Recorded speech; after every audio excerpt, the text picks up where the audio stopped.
What is up? Hello. I feel like I should have grabbed some water before I sat down to do this, but that was not in the cards apparently. So I'm going to tweet out one more time, and then we are going to get started talking about Of Curses and Kisses by Sandia Manon that I finished this morning. So thoughts are definitely fresh and they are plentiful. Because again, like I said, I finished it this morning. Okay, retweet. Everything's good to go. So I finished it this morning. If I had to give it a star rating, if I had to give it a star rating, I would probably give it a 2 because I don't do half stars. But this book was really like a 1.3, a 1.6. Is it because I read it so quickly? Potentially. But I just I see why no one is talking about this book. And then I went on Goodreads and I was like, well, mayhaps no one is talking about this book because everyone just really loved it. And that didn't seem to be the case. So I'm kind of confusion about did people read this book? Do they enjoy it? Because it was clearly not a book for me, but other people mayhaps. Aaron, I think you're the only one here, so that's fine. Okay, got it. That's cute. That's real cute. Yeah, I think Aaron's the only one here, but so welcome. I finished it this morning. I slept through. Yeah, because it's not okay. Now there are more people according to StreamYard because it's not good. It is a 1.3, a 1.67. I don't understand how anybody finished this book. Hello, Camille. Yeah, I wanted to DNF when I was reading that 50 pages at Starbucks. I was like, this isn't it. This is not good. But then I felt that if I DNF'd after I waited all month to read it and pushed the live show into October, it would look super sketch. So I was like, I'm going to finish it. I'm going to read it. So I woke up today at 6 o'clock in the morning and I read it. And I finished it pretty quickly. I finished it by 8, and so I just went back to sleep, and I low-key sort of just woke up again. But this was not good. This was it's terrible. I do not feel bad. I would feel bad I feel bad for suggesting that we read this as a group. I feel like it's probably a good thing there's not a Discord server for this. Because I feel like I would have been cussed out in my own server because this book is just so bad. I'm going to say don't finish it. If by some miracle you are enjoying this book, more power to you. See, I wanted to be a good book club host. I'm like, this is only our second book. So it would be terrible for me to DNF it, but I wanted to so bad. And here's the part that maybe was bad for me, but I didn't really see anybody talking about this in their reviews. And so Of Curses and Kisses is allegedly a Beauty and the Beast retelling. Now, I've never read the original Beauty and the Beast. I am only familiar with the Disney version, and I would wager that Sandia Manon is only familiar with the Disney version. I can't prove it, but I would feel comfortable making that bet. I would feel very comfortable. Making that bet. So the fact that I've only seen the Disney version, I think, is fine because that's what we're going to talk about here for a moment. So In Of Curses and Kisses, I think her name is like I'm not from India, so I'm gonna butcher poor the princess. I can't. I don't want to be that person. I didn't Google how to pronounce this character's name. So the princess here in Of Curses and Kisses. Not Aaron calling Sarah out for DNFing all month. Anyway, so I can't say. I think it's like Jaya, but like Jaya sounds too like not like a princess. But Jaya over here is out here. She's from India. Apparently, there are still royal families in India. They just aren't like, I don't know. I don't know if that's a real thing. I don't know if that's a made up thing, but they still got a royal family in their little municipalities, provinces, whatever the breakdown is that they be breaking down the royal situation. And so she is on a mission. She is on a mission to destroy Gray Emerson because I can't even say way back in the day because the Brits were in India like what? Not even 100 years ago? Like very recently. It's not that long ago the British were occupying India. So during the British occupation of India, the Emersons took this family ruby. I don't even know if it was like a family ruby or the ruby was just like in their kingdom, but the Emersons took this ruby, and so Jaya's family cursed them, which when we start putting curses in a contemporary novel, I'm kind of not here for it. There was a little bit of like magical mysticism. Wasn't here for the little magical mysticism bits and pieces. I didn't think they worked. And so the part that kind of threw me off here was that like there was just something about the necklace being the flower was a nice thing, but I'm pretty sure the flower is from the Disney version. Like, I don't think that flower, like the enchanted flower, exists in the original Beauty and the Beast. I don't know, but I don't think it does. I also don't think the original Beauty and the Beast was out here loving libraries. But that was like the second thing we learned about Miss J was that she loved the library, and then like. I mean, I guess they kind of did like this little book thing back and forth every it didn't click for me either. And so the Emersons, they stole this ruby and they were cursed. And so Gray, the entire book thinks he's going to die. And I think what never clicked for me was that like the Beast in Beauty and the Beast is cursed for his actions. Like, can we talk about how he was cursed as a child? Sure. Like, we can talk about how the Beast in Beauty and the Beast is cursed as a child, how it's a little unfair. The Enchantress was like a little bit petty. We can talk about it. We can have a discussion. But here, there is no pre-curse grief. His entire life, he has lived with this curse. And so his entire life, he was this recluse, and he has no personality outside of being this recluse.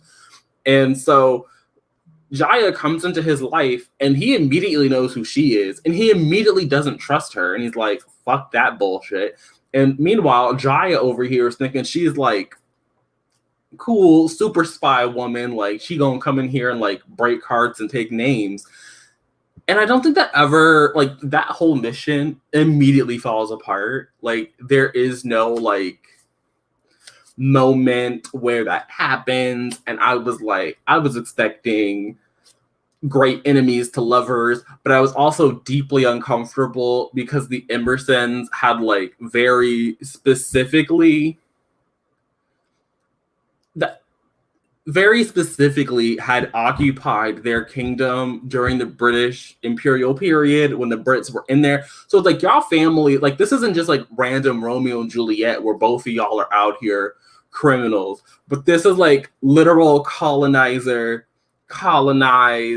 romance. Like, that was weird to me. Like, that I really could not get past that, because I was sitting here thinking, like, if somebody wrote a book where, like, if some Black woman sat here and wrote a book where the main character, like, did some little genealogical study and she found the family that used to own her ancestors and was like, I'm going to get back at them and I'm going to, like, make that boy fall in love with me and then destroy him. I feel like that would not be a cute book. And I just kept going back to that because that's what I felt reading this. I was like, Jaya, why are we so, like, what is going on here?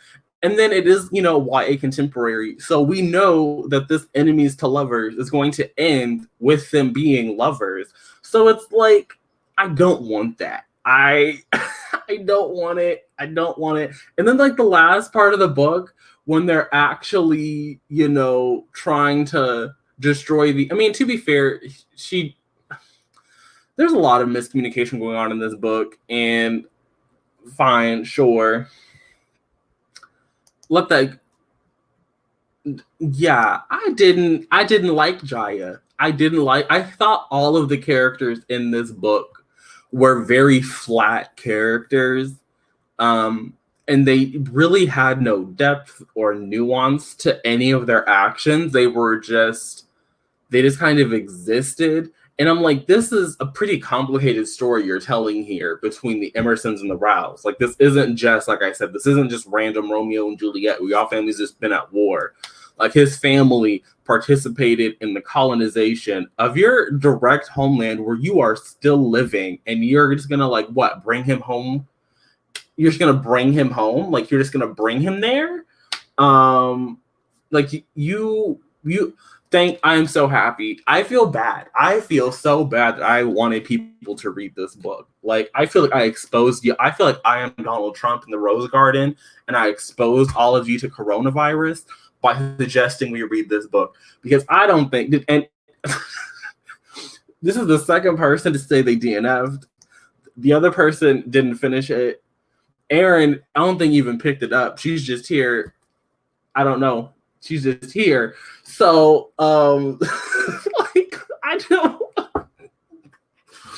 I feel a little bit better for finishing, but also y'all are better than me. If I could have DNF'd and got on this live and been like, I DNF'd, I probably would have, but I felt like I had to read it, and it didn't get any better. I don't think it got worse because it was just very monotonous. I also don't really think that Sandhya Menon's writing is for me. Like, I am a whole adult human being now, but I also don't really think this book is for like a 16-year-old. This very much reads like for an 11-year-old, which is fine. 11-year-olds need books too. And even though I would say there are, better, more complicated, more nuanced stories for an 11-year-old to read, I'm happy this exists. I wish it were a little cheaper. This was sent to me, so I did not pay the $18.99, but I would not charge $18.99 for this story because, again, it does feel a little upper middle grade, a little younger YA. I don't know why Aaron is in the chat going not 11 when the book, I mean, I guess the book says 12 and up, but 11's not that far off. It's not like I said 8. I had the ebook, then you switched the audio. Oh, you went. I'm sorry. I hope they were from the library. I hope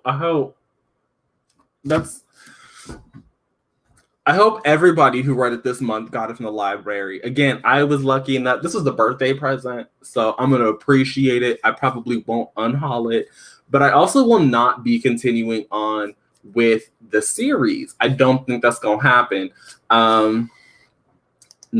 Yes, I do wish it was cheaper. I do wish that people who went out and bought this thinking they were going to get fun, angsty, young adult. I don't think anything about. Yes, it is a series. Okay, people were getting it from the library. You love to see it. It is the first book. It's not going to be about Jaya and Gray. The next book is about the bully. I think her name was like Katerina and Rahul. But that one also has like a weird magical element because that one's supposed to be the Princess and the Frog retold.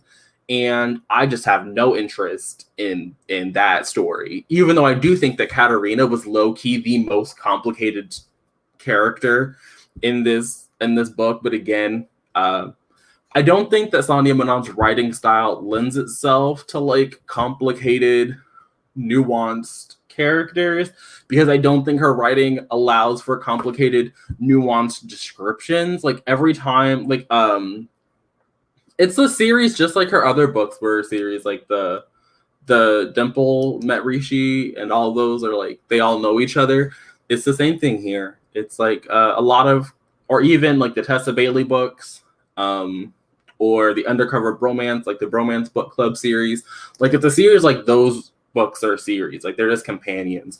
But I think because every time like there was like a winter gala, or I think Katarina throws a charity event where there's alcohol, and I'm like, girl, you are like literally a child. What adults are coming to a fundraiser? I mean, I know that they're wealthy, but like you are a child in the middle of no. Fine, you just need excuses to have these events.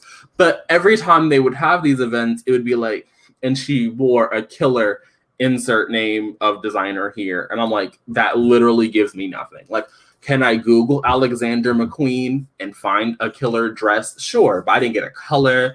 I didn't get an era. Like, it felt very lazy to me. And I understand that Sanya Manon is an established author at this point. She already had, I think she has like 3 books out already. That whole Dimple Met Rishi situation. And now this one, and she already got contracts for the next 2. So it's like, sis, you've been in this game. So where is it? That's why I think this book is for a young, like the younger side of YA, which isn't terrible. I appreciate it because I do think that there's always, yes, they are all contemporaries. I don't think she's written something that wasn't contemporary yet, but I could be wrong. It did give me nothing. Good. Avoid the book. Don't pick it up. I think that's been the general consensus. Don't do it. If you want Beauty and the Beast, this is not it. I haven't read any other Beauty and the Beast retellings, but I can almost guarantee that they are better. You actually read the first chapter or so, but you didn't finish it. I mean, I wish I could have stopped after the first chapter. So you probably read the best. No, you didn't, because I guess you don't really get to meet Katarina. And again, she was low-key the best character. Even Rahul was sort of a fun character, but the whole second book is about him having like a whole different personality. And I'm like, but I liked his personality. I thought that was was it a little like Big Bang Theory? Sure, maybe it was a little Big Bang Theory, but it was nice. Also, this book was just a lot of straight people, like so many straight people. Like I don't think there was a single non-straight character in the entire cast. Like there were so many random. Oh, I will also say that her little sister Isha was really cute, but I'm like, this is like 14, like maybe even 13 or so. Like she's young, like younger. Well, she's a sophomore, so I guess she was like 14 or 15. Didn't read that way. Like Isha was also a good character, but like again, read super young. But all of the other periphery characters who were like literally just in there, so like there would be like a group of friends, but none of these people felt like friends to me. They just kind of sat at the same lunch table. All of them had a random love interest, and they all felt straight to me. Maybe they weren't. Maybe they were like a pansexual character. Maybe they were actually like, I don't know, asexual and like hetero romantic. I don't know. We didn't get, again, there was no depth or nuance here. So everyone was straight. And I was like, this feels like a lie. This feels like a bold-faced lie. You are telling me in 2020. I mean, also, to be fair, the whole book was like that weird colonized romance in 2020. So like a book full of straight people in 2020 probably isn't that far out. But I guess if you're someone who wanted more heterosexual representation, of Curses and Kisses will deliver on the heterosexual situation. I also just think that Gray did not look like this to me in my head. I mean, Maybe he did, but I don't know. This person looks a little too skinny for all the times he was being described as like broad-shouldered and like giant. And Jaya is sitting down, so I guess anybody can look like an average height sitting down. But I thought she was much shorter. I also thought that she just made a lot of stupid decisions. So like we talked about her little rose pendant earlier, which was like I guess it was like gold rose, and like the petals were like these little ruby pieces. These ruby pieces started falling out, like they were falling out, and she's like, "Oh, I should go wear it on a ski trip where I'm actually gonna go skiing." Like, sis wasn't going on the trip to like walk around and shop and like not go on the mountain. She wanted to ski, and she's like, "I'm gonna wear my ruby pendant to go skiing, even though things are already falling out."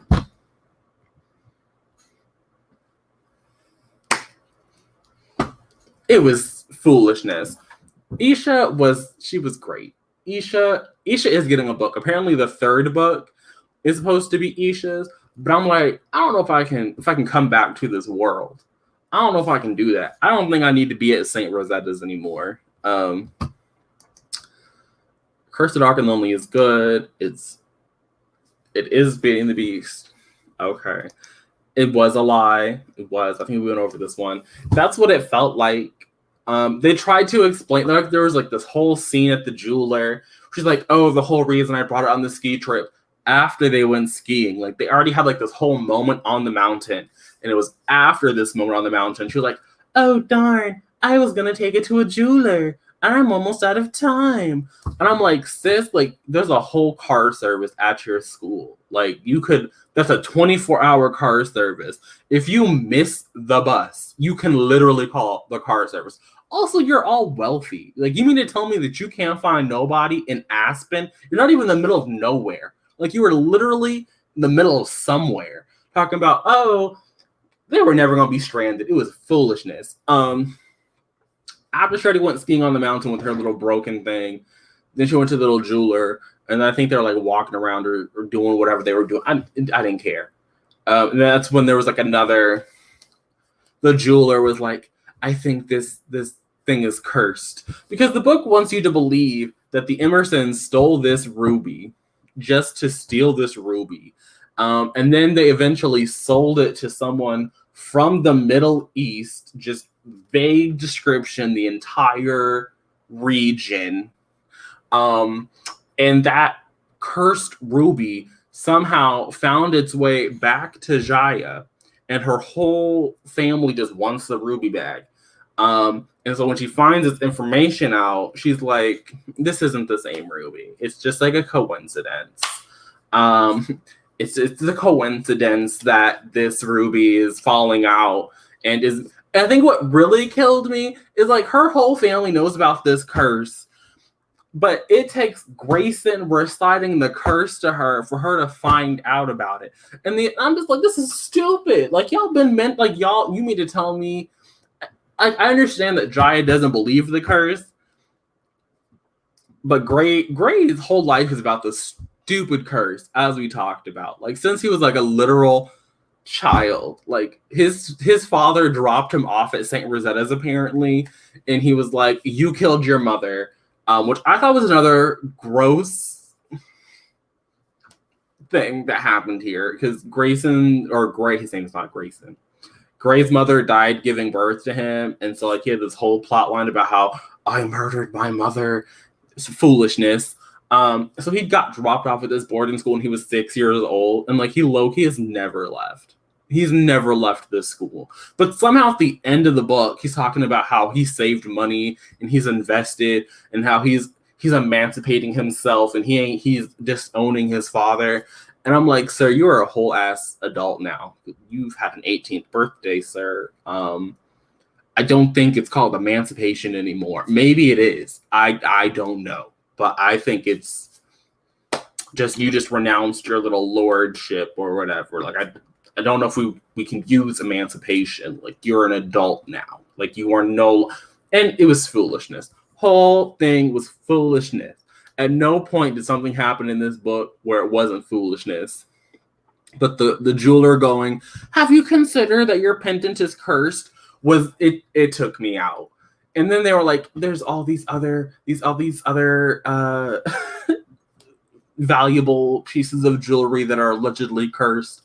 And I'm like, you can point to examples in our real world where people say the jewelry is cursed all you want, but you can't put new rubies in. They all fallen out. Like, that was stupid. It was foolishness. They were. What do you call Aspen but the middle of somewhere? It was the middle of somewhere. I drove through Colorado recently. I think we drove through Aspen. We might have driven like next to Aspen. But of all the places that we drove through while in Colorado, that area was the most somewhere. Okay. It was a lot. It was Sandia's too. I was like, okay, y'all just sold it to someone from the Middle East. Okay. Yeah, it's not. Like, he was a whole adult, but he's like, I emancipated myself. And then she called her family up and was like, yeah, I'm dating Grace. I'm dating Great Emerson, but it's totally fine because he's no longer an Emerson. He like changed his name for me. And I'm like, I still would not want that man at my dinner. Like, sorry, sweetie. My bad, that's a different Sandia book. Sorry, Jaya, but you can't come home no more. She got disowned too. It was foolishness. Whole thing was foolishness. I didn't know that, but yeah, they could have gotten back to their school because their school is like up on top of a mountain seconds away. I'm not. Is that what Aaron is out here tweeting? Is Aaron tweeting about the stream saying that I'm shit talking the book? Because I would disagree. I'm just telling people that it was not the moment. It was not the blueprint, and nobody should spend $18.99 on this book. You should pick it up from your library. And if by some like magical, mystical force, of course, on Zoom, of course, it's like the private Twitter. By some magical, mystical forces, you managed to enjoy it, then far be it for me to stop you from spending $18.99. So when I added this book to my Goodreads, when I added it to my Amazon wish list, it was because mainly the cover, but I heard boarding school, I heard Beauty and the Beast, I heard that she is out here trying to, take hearts and, destroy hearts, take names, that kind of a vibe. And I thought that was it. I thought that was going to be the moment. And so I just couldn't bring myself to actually purchase it. But then it got sent to me for my birthday, and I was like, this is it. This is the moment. And then we started the Choices Book Club, where I try to feature marginalized authors who write messy contemporaries, because that is my favorite genre. And then I read the book, and now we're here. We're here. That was a sad choice that I made. I think the cover is really nice, and I appreciate the cover, and that was the best part of the whole book, really. It would take a magical, mystical force to enjoy this book. If you're an adult, maybe those 12, 13, 14-year-olds, someone who wants a YA romance where there isn't a lot of like public displays of affection. I would say there's like definitely no adult content. Like, someone who wants that kind of a read, they might enjoy it. But even there, I feel like there are books where you could get that and have complicated, nuanced characters that weren't cardboard cutouts of someone who like watched Disney's Beauty and the Beast and was like, I'm gonna write a book. Like, it almost feels like anybody could have written this. Like, I don't I don't know. Wasn't for me. But I'm happy that, you know, Sandia's out here giving the girlies Indian protagonists. That's nice. They have white love interests, but that's fine. You know, I'm not gonna, you know, shame that. I think that's fine. It's fine. That's an important market to get. Yes, it definitely is younger YA. I don't think like 15. I know that that's where Isha's at, but I would think like 12 to 14. And then after 15, I think you are going to appreciate more complicated characters, maybe some actual setting descriptions, like something where it's not like very surface level. Maybe I'm projecting, I don't know, but certainly not anybody who's actually the same age as Jaya. Like literally no one 17, 18. This book is not. I personally wouldn't be like, here you go. Yeah, definitely no one enjoyed this one. I have not read her other books, and after reading this one, I don't think I will. I feel like I hadn't heard really anybody talk about Curses and Kisses, and so I was here for it. And then the only time I hear people talk about her other books, I think it's Sweetie has a plus size protagonist, and people like that. But I don't know if her writing style is really something I would enjoy, especially if these are just like regular people. I think when Dimple met Rishi is like when I think that's when they meet at like a coding camp or something. That's not, I don't care. I think her other covers are also pretty for, you know, covers that feature actual like human people. I think those can sometimes not look nice. Penguin has one coming out next year that I think is hideous. But her other covers I think are nice, and that shows that you don't have to do the like illustrated cover trend and contemporary to still sell things. So I like her. I like the covers over there, but I don't think her writing style is for me. And so I think I'm just going to put this on the shelf and look at the spine from time to time and imagine a world where I enjoyed the book more than I did, and that will get me through the day. Because maybe her other books are better written. Like maybe if your old books are better written than your new release, then I feel like I don't understand. Now, to be fair, Cassandra Clare has that same thing where her old books are better, but we don't need to get in that discussion. We don't need to go there. But I do think you should be getting better or maintaining and not reversing. And so I would be kind of sad if her other books were better. But again, I will never know because I don't think I can bring myself to read them. But I've been talking now for like 35 minutes. And I don't have anything more to say. So I'm just going to wrap this up here within the next little bit, unless there are more questions. Again, next month, which is the month we're currently in, because I'm so slow, we will be reading, let's see if I can, what is that'd be Halloween. We are not doing this on Halloween. So we'll probably do the October live show in November.